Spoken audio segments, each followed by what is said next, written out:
두 곳 다 모두 예루살렘에 관한 이제 내용들을 담으려고 합니다.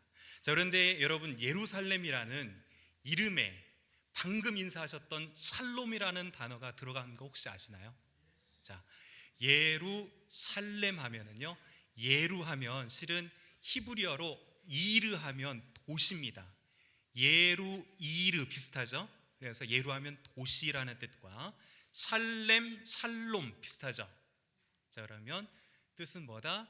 평화. 그래서 예루살렘을 학문적으로 다양하게 해석할 수도 있겠지만 가장 대표적인 뜻 중에 하나가 뭐다?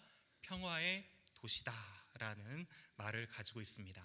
자, 이 평화의 도시, 여러분은 예루살렘을 떠올릴 때면 어떤 이미지가 떠오르십니까? 자, 앞에 보시면 사진이 약간 작아서 자세히 보이실지 모르겠지만 예루살렘 전경입니다.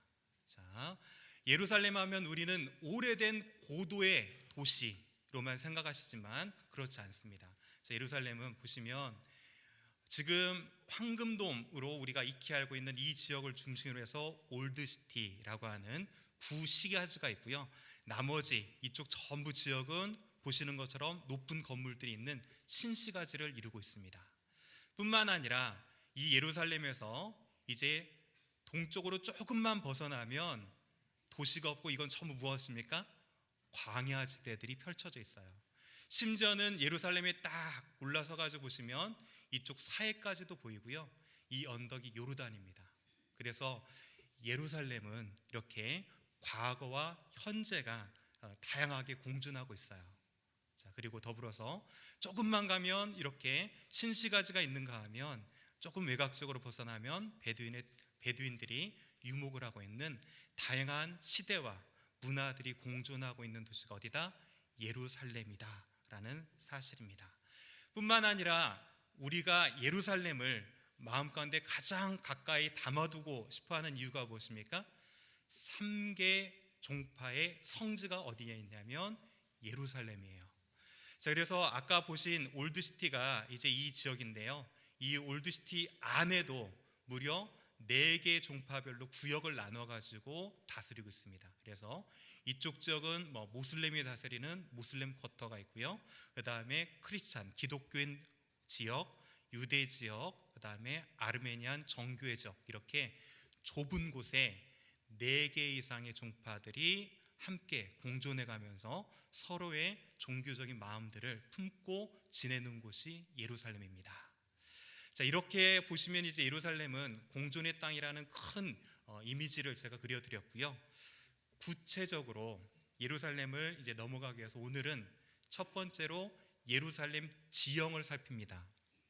자, 우리가 예루살렘에서 어떤 사건이 펼쳐졌을 때 그곳이 도대체 어딘지 잘 모르실 수 있어요. 그래서 일단은 이것들을 여러분이 잘 아실 수 있도록 산과 골짜기를 통해서 예루살렘 지형을 여러분 마음가운데 그려드리도록 합니다. 교재는 61페이지 이렇게 보시면 되겠고요.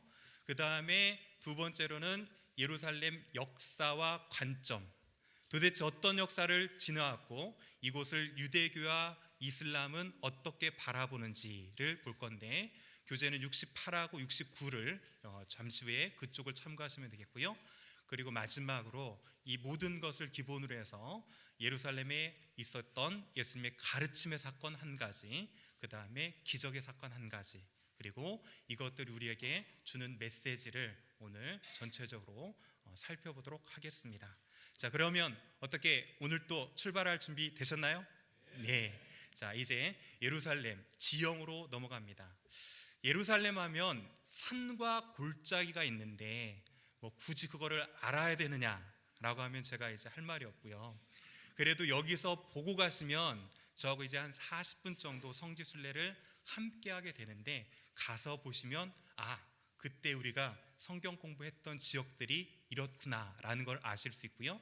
더불어서 여러분도 성경책을 필 때마다 이 사건은 예루살렘에 어디에서 있었구나라는 게 마음으로 담아질 수 있습니다. 자, 그래서 산 이름들이 쭉 몇 개 펼쳐질 건데 익히 들은 이름들이에요. 자, 쭉 보시면 이쪽은 예루살렘의 지금 동쪽이고요. 그 다음에 서쪽입니다. 당연히 위쪽이 북쪽이 되겠죠. 그 다음에 남쪽 이렇게 방향이 잡혀지고요. 동쪽에 제일 이제 가까워 있는 산 하나가 있는데 이 산 이름이 뭐다? 감람산. 많이 들어보셨죠? 그래서 감람산은 예루살렘의 동쪽에 위치해 있다 정도 생각하시면 되고, 그 다음에 그 감람산 밑으로 넓게는 여기도 감람산을 보지만 독특한 이름 한 가지가 있습니다. 그곳이 바로 멸망산이라고 하는 지역이에요. 자, 그리고 이제 또 서쪽으로 진행하면서 산들을 살펴보는데요. 자, 이 서쪽으로 진행하면 성전이 있는 곳에 성전산 이렇게 불리는 지역이 있고요.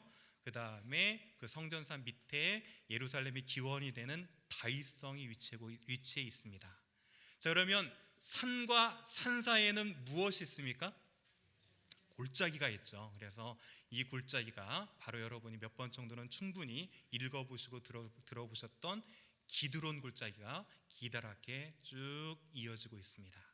자, 그리고 이제 마지막으로 이쪽은 실은 이쪽 다윗성 쪽이 로우시티라고 해서 낮은 도시라는 뜻을 가지고 있다면, 이쪽보다 고도가 조금 높아서 이쪽은 어퍼시티라고 불리는 윗도시인데요.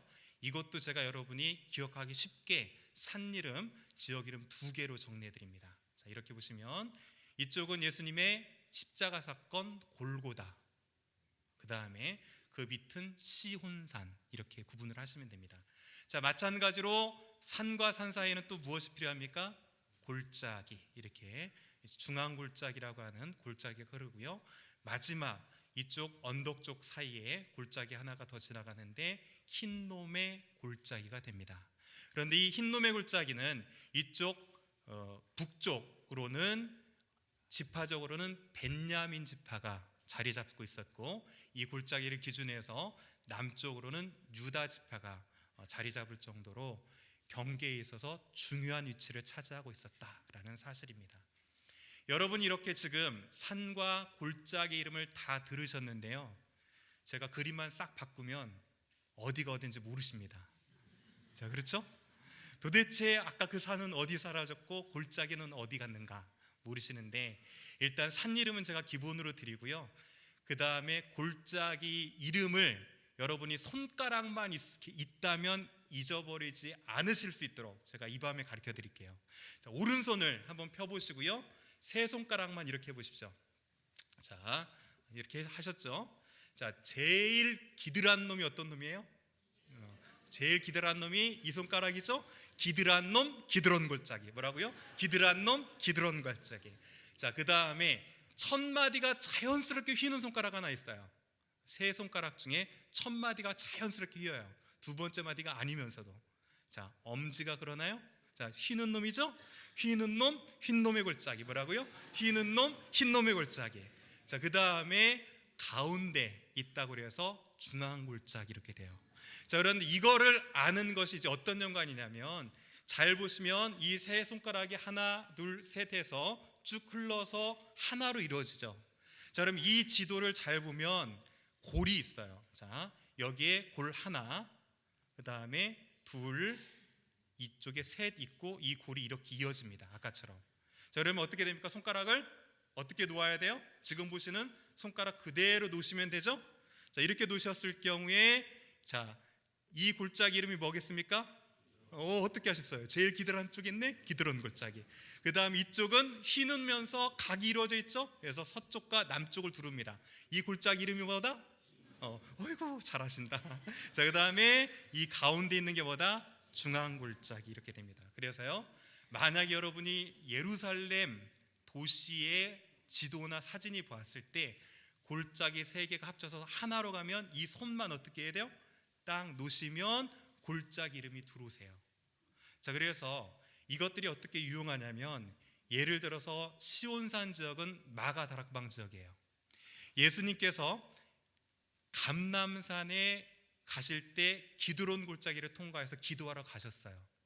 이렇게 우리가 단어로만 들으면 잘 그려지지 않죠. 하지만 이제 이 골짜기가 눈에 그려지면서 주님께서 이 시온산 지역에 나오셔가지고 쭉 흰놈의 골짜기 쪽으로 해서 기드론 골짜기를 통해서 감람산까지 가는데 이미지를 형성할 수 있는데 골짜기를 파악하는 게 많은 도움이 되고요. 그 다음에 성지순례 가시는 분들은 제가 십자가의 길을 이 골짜기로 쭉 풀어드려요.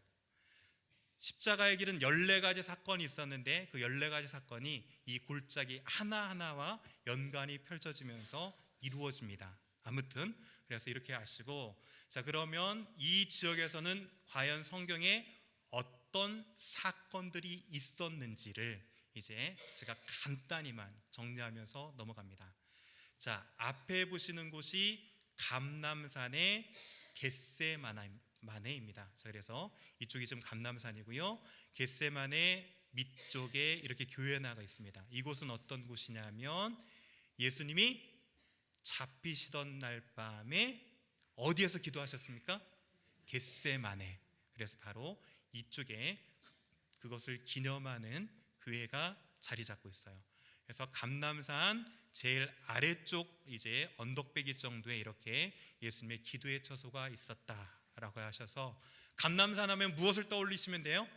기도의 장소, 겟세마네, 이렇게 생각하시면 되겠고요. 그 다음에 여러분이 멸망산 하면 조금 생소하셨는데, 이제 감람산 쪽에서 쭉 내려오면 이쪽에 이렇게 멸망산이 자리 잡고 있는데, 이 멸망산은 성경에 딱 한 번밖에 등장하지 않아요. 열왕기하 23장 13절에 등장합니다. 자, 이곳은 어떻게 등장하냐면 솔로몬이라고 하는 왕이 이방 여인들을 막 결혼해가지고 이방 여자들이 이제 각양의 산당을 지쳐 이 산당을 성전 내에 둘 수 없게 되니까 어떻게 했을까요?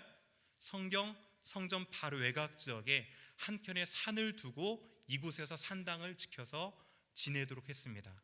이것을 그의 후에 누구? 요시야가 이것을 다 파괴하면서 이곳을 멸망산이라고 지칭할 때 바로 이런 곳이 지금 보시는 멸망산입니다. 자, 그리고 아까 이쪽이 감람산이고 이쪽이 이제 성전산으로 올라가는데 보시는 것처럼 계곡 하나가 흐르는데 기드라케 흐르는 계곡이 뭐라고 말씀드렸습니까?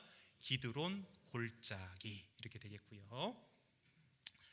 자, 그 다음에 이제 이거는 동쪽에서 예루살렘 전경을 쭉 본 건데, 이게 지금 기드론 골짜기가 이렇게 지나가고 감람산에서 예루살렘을 찍은 겁니다. 자, 방향이 조금 이해되실지 모르겠지만, 그 다음에 이쪽에 잘 보면 골 하나 보이십니까? 이렇게 이쪽이 어디냐면 흰놈의 골짜기예요. 자, 그리고 그 흰놈의 골짜기가 중앙 골짜기 사이에 이 언덕이 뭐냐면 바로 다윗성입니다. 자, 이렇게 측면에서 보니까 도대체 잘 이해가 안 되실지 모르겠는데 이것을 위에서 보면 이렇습니다. 자, 이곳이 감람산이고 이제 이곳이 기드론 골짜기입니다. 그 다음에 중앙 골짜기가 이렇게 흘러가죠. 이 밑에 처음으로 다윗이 이제 자리 잡게 됩니다.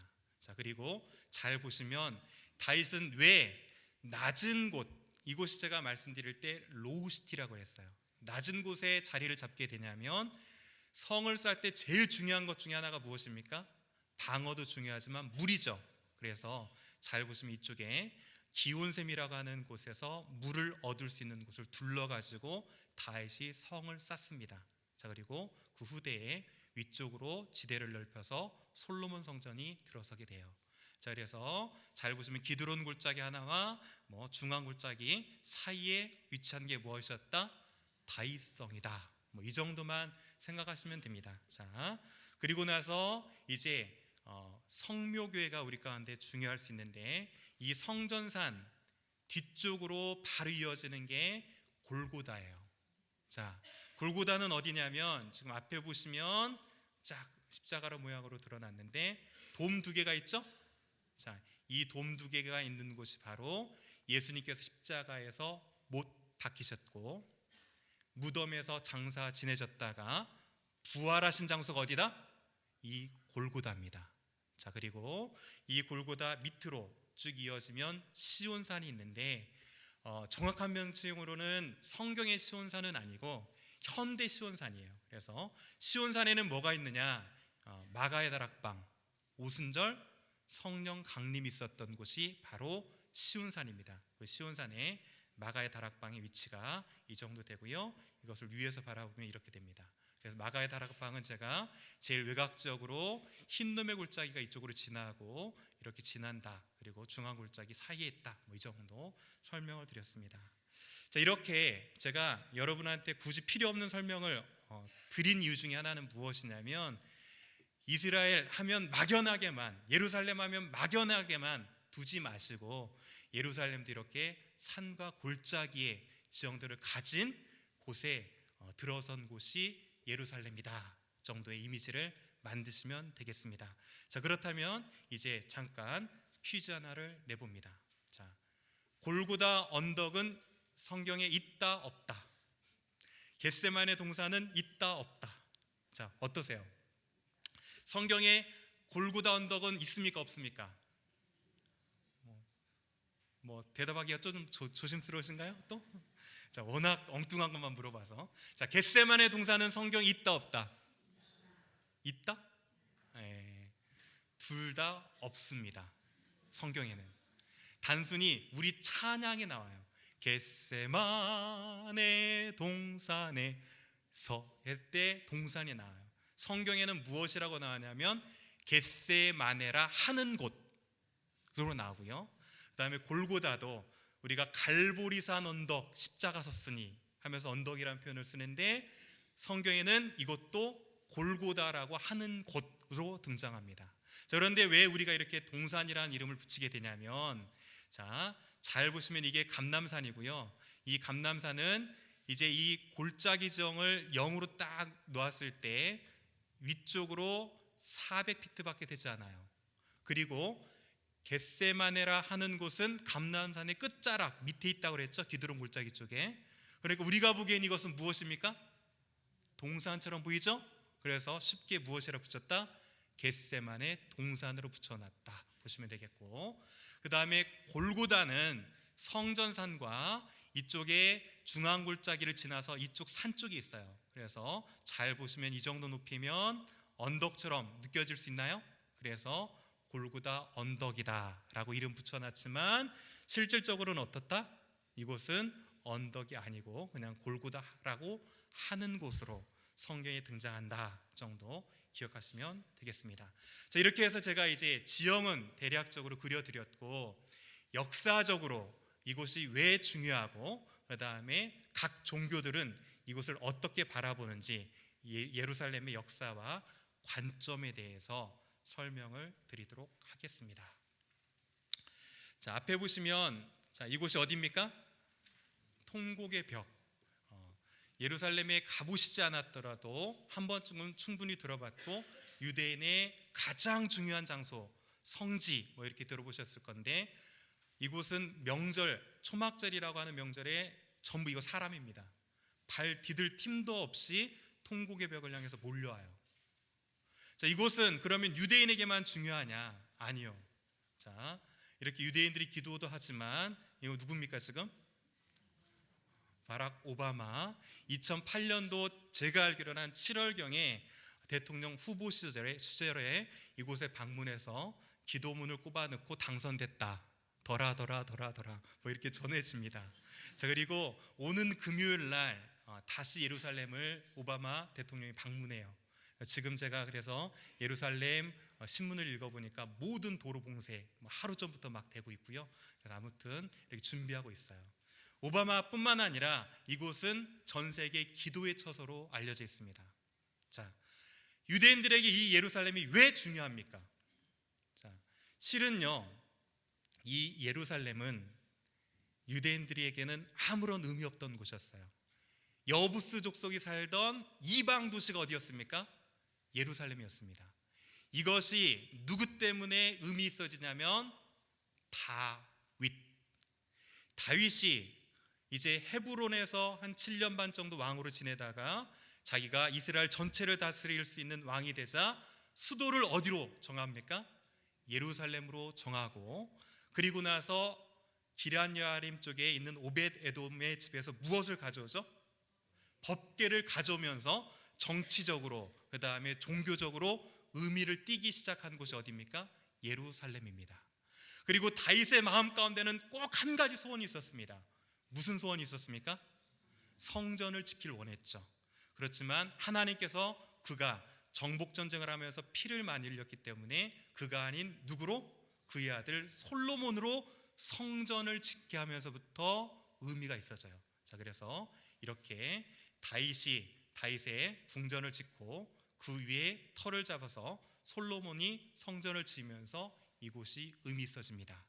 이 성전은 그런데 많이 가지는 못했고 주전 586년경에 어떻게 됩니까?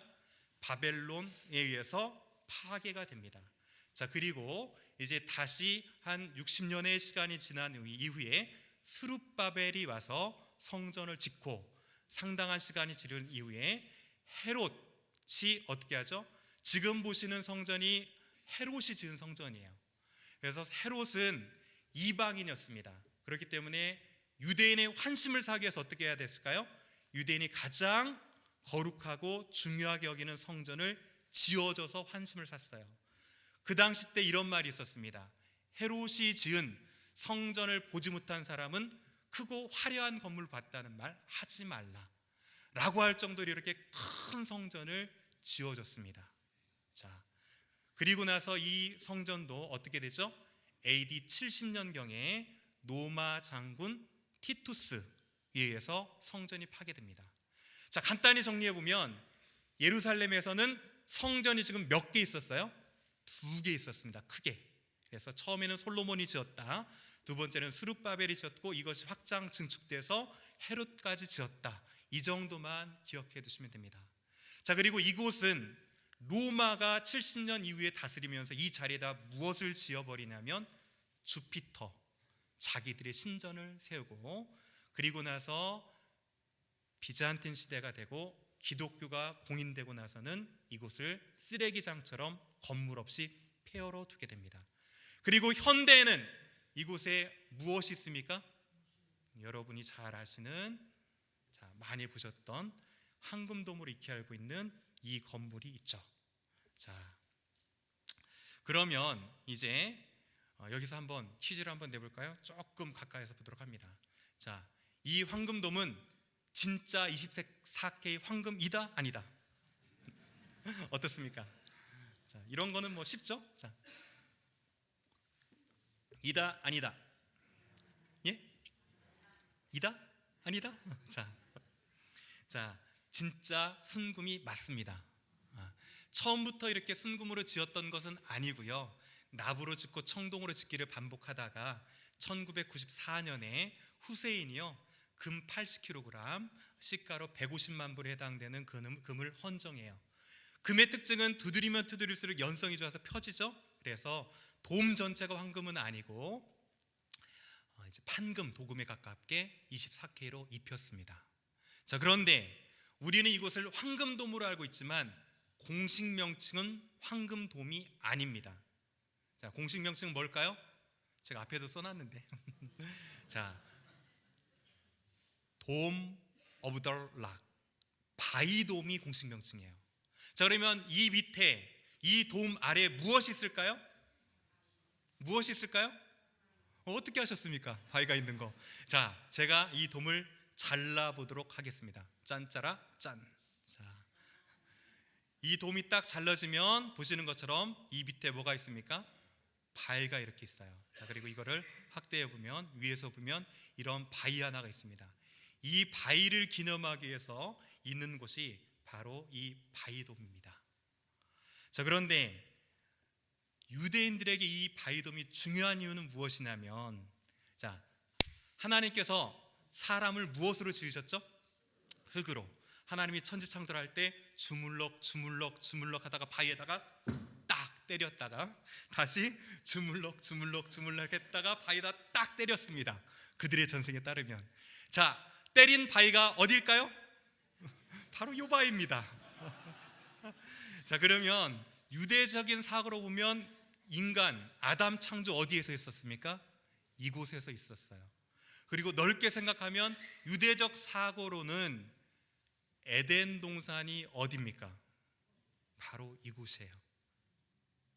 자, 그래서 제가 첫 번째 강의 때 이거 보여드렸어요. 그리고 배꼽 신드롬이요라고 짧게 하고 지나갔습니다. 그래서 유대인들을 생각할 때는 무엇을 생각하시느냐? 배꼽 이렇게만 외우시면 돼요. 쉽죠? 뭐라고요? 배꼽. 자, 잘 보시면 생명은 어떻게 났습니까? 태에서 태로, 배꼽에서 배로 났죠? 더불어서 신체의 중앙부위는 어디예요? 배꼽. 자, 유대인들에게 전 세계 중심이 어디입니까? 물어보면 이스라엘. 자, 그러면 이스라엘의 중심이 어디입니까? 물어보면 예루살렘. 예루살렘의 중심이 어디입니까? 라고 하면 거기라고 집어넣습니다. 자, 그런데다가 이곳에 솔로몬의 성전, 자기들의 성전이 있었어요. 예루살렘 중요할 만합니까? 그 성전의 흔적 조금 남은 곳에 몰려서 기도할 만합니까? 유대인들에게 있어서. 자, 이렇게 해서 이제 유대인들을 생각할 때는 무엇으로 생각하시냐면 배꼽으로 생각하시면 됩니다. 자, 그 다음에 이슬람은 도대체 이곳이 왜 성지인가라고 궁금해하실 수 있습니다. 자, 실은 이슬람과 유대교의 조상은 똑같아요. 누구? 아브라함. 쿠란에는 이브라임으로 등장하지만 동일 인물입니다. 자, 아브라함에게 본처가 있었죠. 사라. 태어난 게 누굽니까? 이삭. 이삭의 후예가 누구예요? 유대인입니다. 자, 그리고 여종이 있었죠. 누구? 하갈. 하갈을 통해서 난 게 이스마엘. 그렇죠? 자, 이스마엘의 후예가 누구? 모슬렘 세력. 자, 그러면 여기서 홍길동 왜 컴플렉스가 있었습니까? 서자 태생이었어요. 자, 이스마엘 서자 태생입니다. 자, 그래서 제가 설명을 드릴 때마다 왜 이들은 이곳을 성자시키고 있는지 쉽게 외우실 수 있는 방법은 뭐냐면 서자 컴플렉스입니다. 아셨죠? 자, 잘 보시면 이곳이 바로 통곡의 벽, 유대인들이 지금 예배드리고 있는 장소고요. 이쪽은 제가 바위 도무라고 해놨지 바위 사원이라고 하지 않았어요. 자, 이 사람들은 이제 금요일 날 예배를 드리는데 예배일이 되면 전부 어디로 몰려갈까요? 이 아래쪽에 있는 에락사라고 하는 사원으로 갑니다. 자, 이 에락사 뜻이 뭐냐면 먼 곳. 뭐라고요? 먼 곳이에요. 자, 뜻을 잘 기억해 두세요. 자, 왜 이렇게 됐냐면 이들에게 중요한 성지는 메카 메디나입니다. 즉 마호멧의 태어난 장소와 무덤이 있는 장소예요. 자, 그쪽이 이제 남쪽에 있기 때문에 사원을 이렇게 지어놓고 여기서 예배를 다 드립니다. 자, 그러면 도대체 왜 이 예루살렘이 그들에겐 성지냐 하는 것이에요. 자, 쿠란에 보면 수라라는 장을 보면 이런 기록이 있어요. 마호멧이 이제 깊은 밤에 먼 곳으로 가서 브라크라고 하는 말을 타고 하늘로 승천했다라는 기록이 있어요. 자, 이 마호멧이 승천한 먼 곳을 어디로 해석한 거예요? 이 사람들은 바로 예루살렘으로 해석해냈어요. 자, 왜 그랬냐면 자, 잘 보니까 어떻습니까? 이곳은 유대인의 성지였어요. 그렇죠? 그리고 기독교인의 성지였어요. 이 모슬렘은 638년 이후에 부흥을 이룹니다. 그러니까 자기네들도 이곳을 어떻게 하고 싶어요? 성지화시키고 싶어요. 그러니까 무슨 것이 발동됐다? 서자 컴플렉스가 발동됐어요. 자, 심지어는 어느 정도냐면 가서 보시면 황금돔이요 3에서 5m 정도 털을 다졌어요. 자, 왜 이렇게 했냐면 뒤에 골고다 언덕 있죠. 골고다 언덕보다 낮은 게 자존심이 상했어. 그래서 짓고요. 그 다음에 그래도 골고다보다 낮았어요. 그래서 잘 보시면 황금돔에 보면 피레침 같은 게 딱 올라와 있습니다. 그렇게 해서 결국은 지금 높이로 따지면 어디가 더 높다? 황금돔, 바위돔이 높아요. 왜? 서자 컴플렉스. 뭐 이렇게 볼 수 있나요? 자, 더불어서 유대인에게 더불어서 이곳이 중요한 이유 중에 하나가 무엇이냐면 제가 다음 주에 자세히 풀어드리겠지만 아브라함이 이삭을 드린 곳은 모리아산인데 모리아산이 바로 이 성전이에요. 자, 그런데 모슬렘들은 누구를 드렸다고 우기겠습니까? 이삭 드린 게 아니라 누구? 이스마엘. 왜? 서자 컴플렉스 이렇게 됩니다.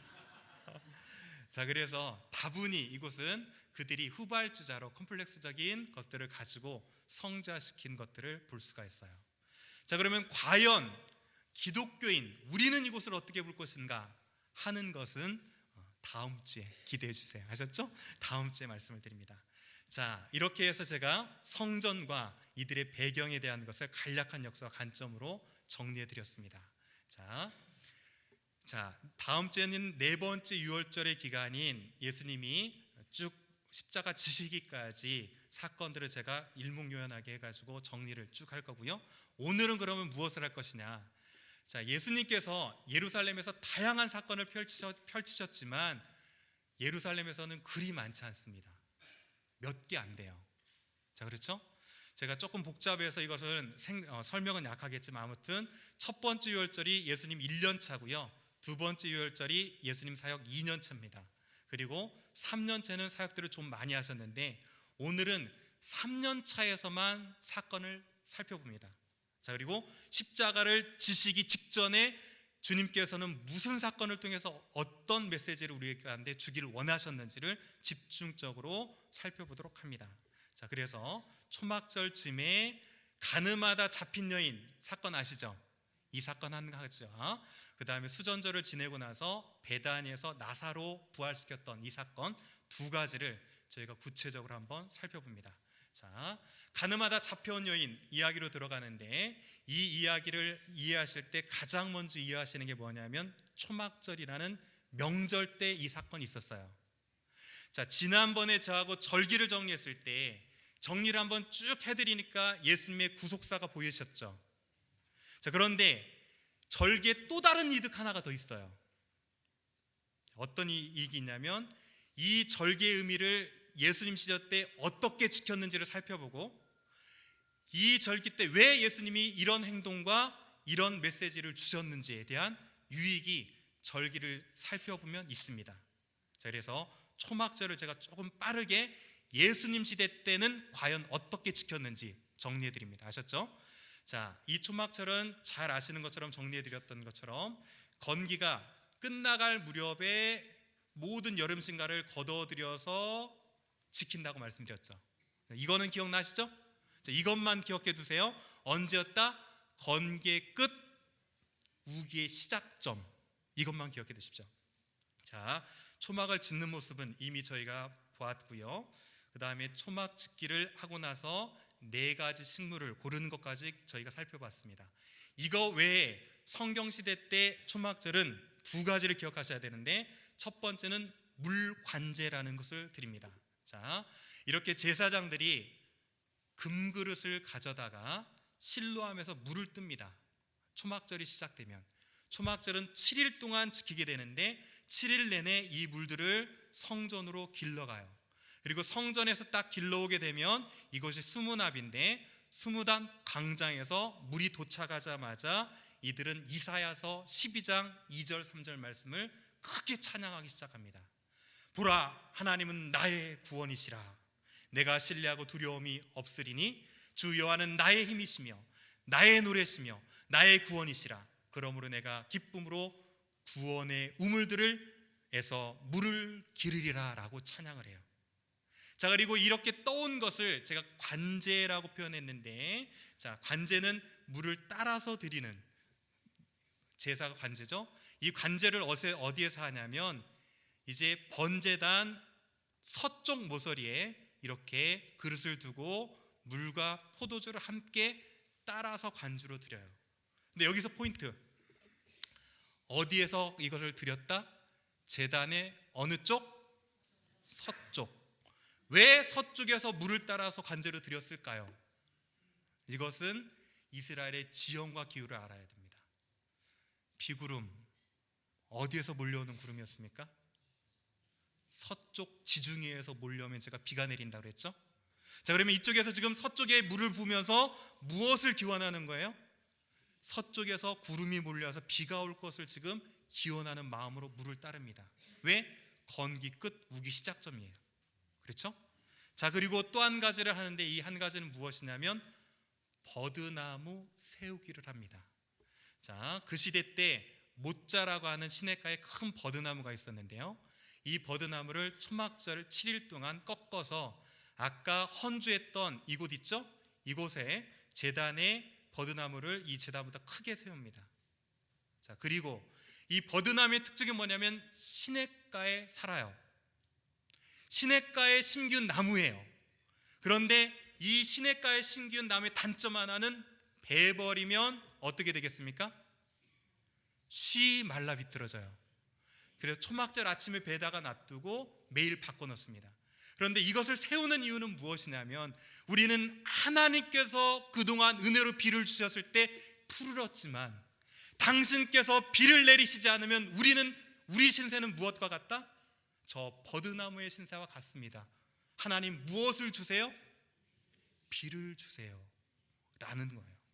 자, 그러면서 유일하게 이게 이제 제사장의 뜰인데 이 제사장의 뜰은 일반인으로서는 초막절에만 들어갈 수 있습니다.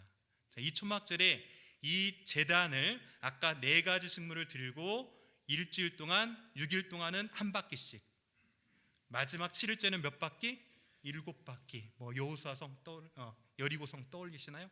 아무튼 이렇게 돌면서 외치는 찬양이 있어요. 시편 128편 25절. 여호와여 구하옵나니 이제 구원하소서라는 것을 찬양을 크게 외칩니다. 자, 그런데 흥미로운 것은 이제 구원하소서라는 찬양이 무엇이다? 호산나. 히브리어로 제가 이걸 읽어보면 아도나히. 자, 아나 하면 무엇이냐면 플리즈, 제발. 아도나히 하면 여호와의 이름을 대신해서 부르는 고백. 호샤나, 나 하면 이것도 플리즈입니다. 그래서 우리 성경은 이제 구원하소서로 되어 있지만 뜻은 무엇이다? 제발 구원하소서 라는 것을 무엇을 들고 돌까요? 4가지 식물 중에 하나가 종려나무 잎이 있었어요.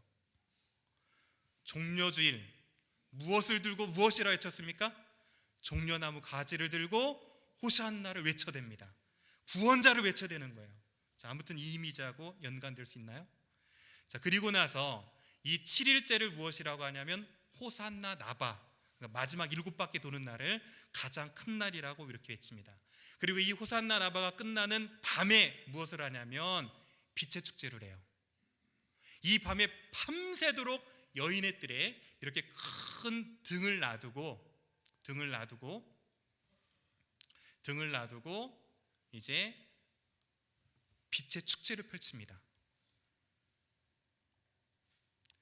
자, 그리고 이 밤이 다 지나가고 나면 8일째 아침이 딱 되면 어떻게 하냐면 동평안 문으로 딱 나와가지고 나팔을 불면서 그동안 기다렸던 빛에 대한 감사함으로 이런 기도문을 함께 읽어요.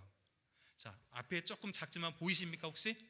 예, 보이시면 큰 소리로 한번 외워주십시오. 제가 노인들을 하고 여러분이 참여자가 되어주시고 다 함께는 한번 읽어보도록 합니다. 아셨죠? 자, 그들의 마음으로 오 기쁨, 우리 젊은이들, 헌신자들, 지혜자여, 우리 노인들에게 수치를 돌리지 마소서.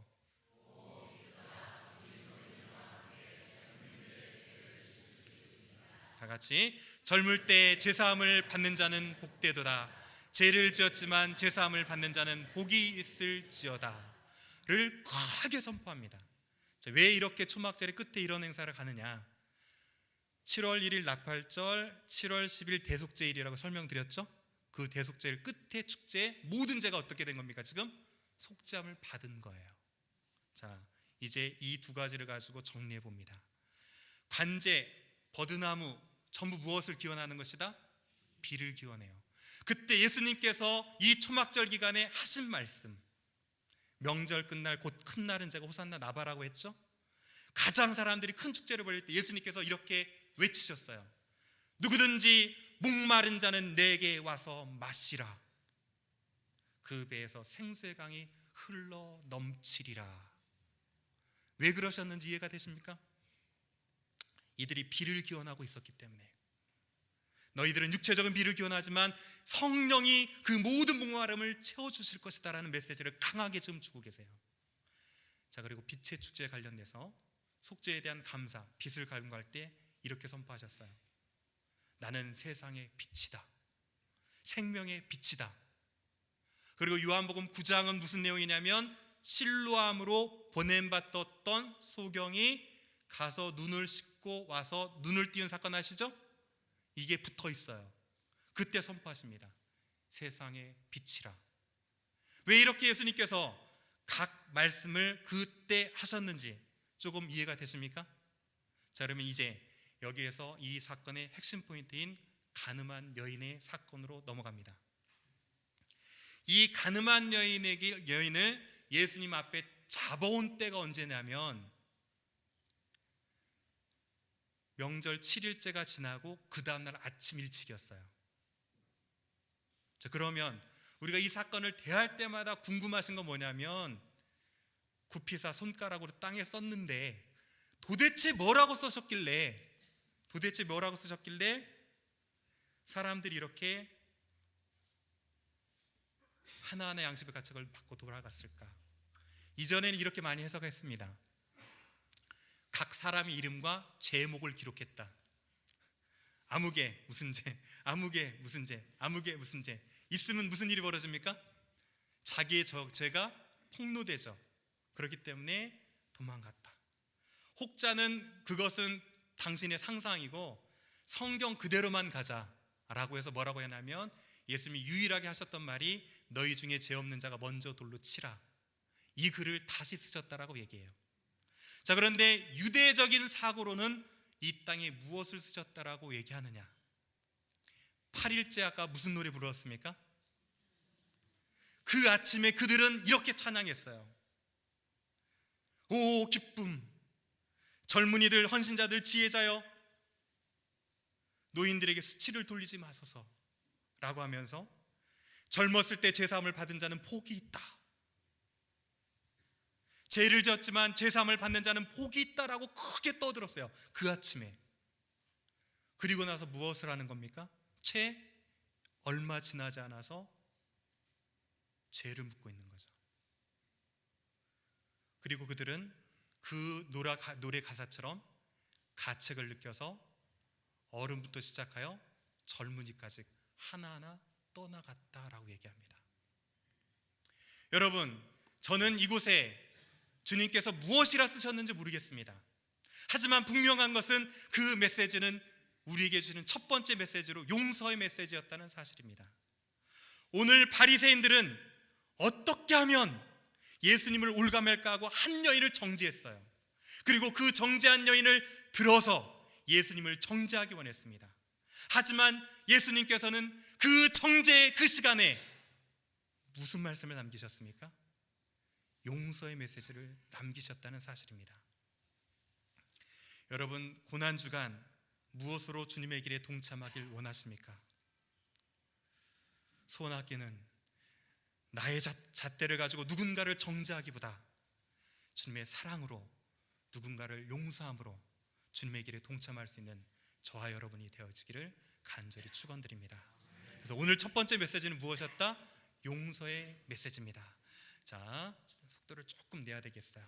자, 두 번째 사건인데요, 죽은 나사로 부활 사건입니다.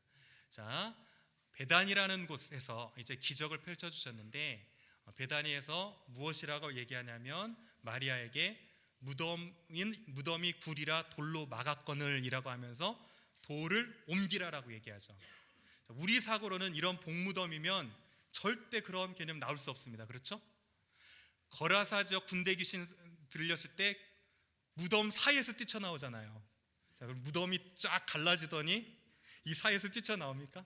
자, 그래서 유대 무덤의 개념을 살펴봐야 됩니다. 자, 이게 유대 무덤이에요. 유대 무덤은 동굴식으로 되어 있고 이 돌문을 굴러 막습니다. 자, 시간은 없지만 이 무덤에 대한 장례 문화를 간단히라도 정리를 해보도록 하겠습니다. 자, 그 안을 보면 어떻게 되냐면 이렇게 넓은 공간이 있는데 세마포로 사람을 둘둘 말아서 둡니다. 그리고 1년 정도 시간이 지나면 어떻게 합니까? 이 뼈들을 다 담아서 이 함에 집어넣어요. 자, 그 함을 확대해 보면 이렇습니다. 자, 이곳을 우리나라 말로 번역해 보면 납고람 정도 번역할 수 있을까요? 자, 그런데 이것은 정확한 번역이 되지 못합니다. 자, 왜냐하면 납골의 조건 두 가지가 있죠. 어떻게 해야 납골입니까? 화장을 해서 뼈를 빠야 돼요. 근데 유대인들은 절대 화장하지 않습니다. 발구루에서 화장 흔적 있으면 그건 유대인 무덤이 아니라고 말해도 돼요. 과거에도 그랬고 현재도 그렇고. 왜 화장하지 않을까요?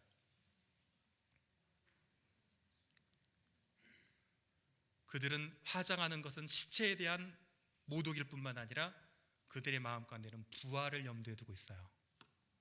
그렇기 때문에 화장하지 않습니다. 그들의 사고 안에서. 자, 그런데 재밌는 상상을 가져 해봅니다. 뼈를 추스려 담다가 한 사람이 뼈를 깜빡해가지고 이 함에 못 넣었어요. 그럼 그 사람 부활할 때 이렇게 됩니까? 자, 그러면 이 함보다 뭐가 더 좋아요? 관이 더 좋죠. 그런데 왜 관으로 하지 않고 이렇게, 그래서 저는 번역을 유골함 이렇게 번역합니다. 원어로는 오스와리 이렇게 불리지만 유골함에 집어넣을까요? 하는 거예요. 자, 이것은 왜 그러냐면 이 사람들은 죄가 어디 있다고 생각하냐면 육체에 있습니다. 관으로 짜서 넣게 되면 육체가 머물렀던, 죄가 머물렀던 곳에 부활해야 될 몸도 그대로 머물러 있죠. 이게 싫은 거예요. 그래서 몸을 썩히는 기간을 두고 그 몸이 다 썩고 나면 뼈를 따로 보관하는 이런 형태가 이루어집니다. 자, 그런데 이것에서 한 가지 무덤이 더 나오죠. 바리새인을 저주할 때 뭐라고 하셨습니까? 예수님께서 이 회칠한 무덤 같은 자들아 이렇게 얘기했어요. 유대인들이 가장 부정하게 여기는 게 무엇이냐면 시체입니다. 시체가 썩고 있는 무덤을 밟으면 본인이 어떻게 될까요? 부정해져요. 그러니까 시체가 썩고 있는 동안에는 어떻게 해야 됩니까? 이 무덤을 굴려서 막고 여기 주변에다가 하얗게 석회를 칠해놔요. 그럼 멀리서 보고 오다가도 석회가 있는 무덤지대 같아요. 그럼 무슨 얘기예요? 시체가 썩고 있으니까 돌아가라. 자, 그러면 회칠한 무덤이라는 뜻은 무엇입니까? 겉은 아름답게 하얗게 회를 칠해져 있지만 속은 어떻게 됐어요? 썩어 문드러져서 냄새나는. 형식은 그럴듯했지만 내용을 잃어버린 이들을 향해서 주님께서 회칠한 무덤이라 말씀하셨다는 사실입니다. 자, 이런 무덤 구조를 가지고 이제 나사로 부활 사건으로 넘어갑니다.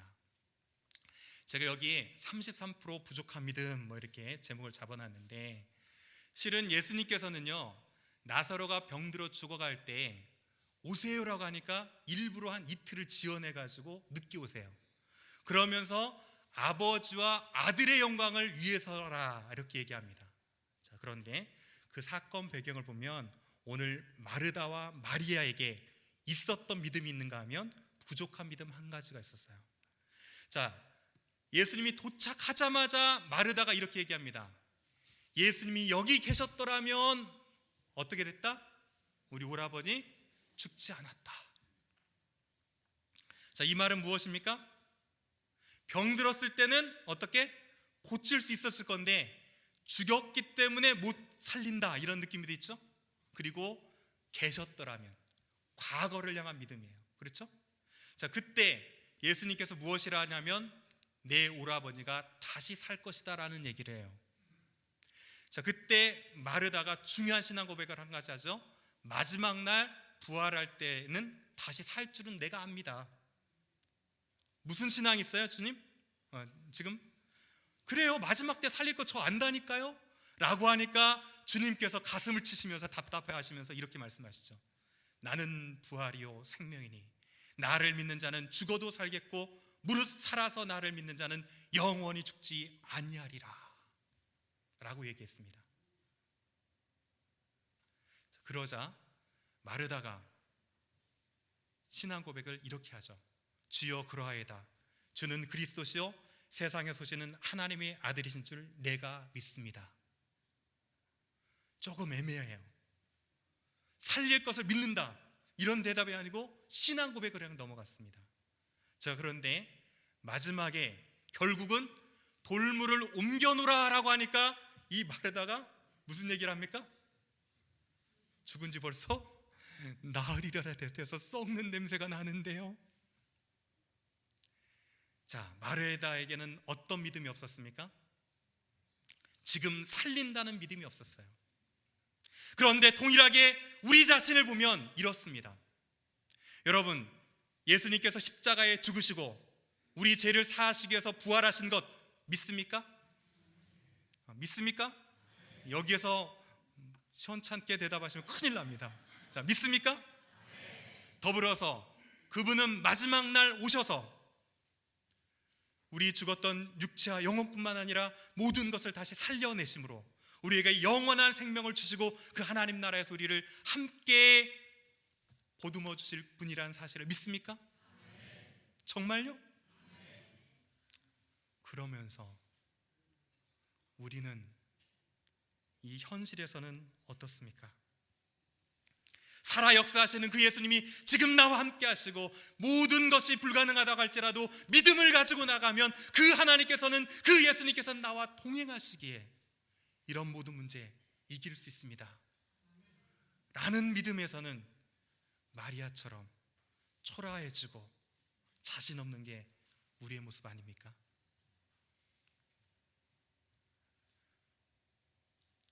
오늘 두 번째 메시지는 영원한 생명에 대한 믿음입니다.